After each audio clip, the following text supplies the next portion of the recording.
প্রিয় বাবা, বাবা, জানি না কিভাবে আপনাকে নিয়ে লিখব, কি বললে মনটা হালকা হবে তাও জানি না। আমি তো আপনাকে দেখিনি। মাত্র 10 মাস বয়সে আপনি আমাকে ছেড়ে চলে গেলেন।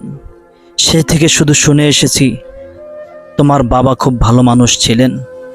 মানুষ বলতো তোমার বাবা সবচেয়ে ভালো মানুষ ছিলেন। আমার বন্ধুরা যখন বাবাকে নিয়ে গল্প করে, বাবার আদরের কথা বলে, ঈদের সময় জামা কিনে দিয়েছে সেই কথা বলে, সেই গল্প শোনায়, তখন আমি চুপ করে থাকি, কান্না চেপে ধরে রাখতে পারি না। তখন আমি আল্লাহর দরবারে দোয়া প্রার্থনা করি, হে আল্লাহ, আপনি আমার বাবাকে জান্নাতুল ফেরদাউস নসিব করুন, আমিন।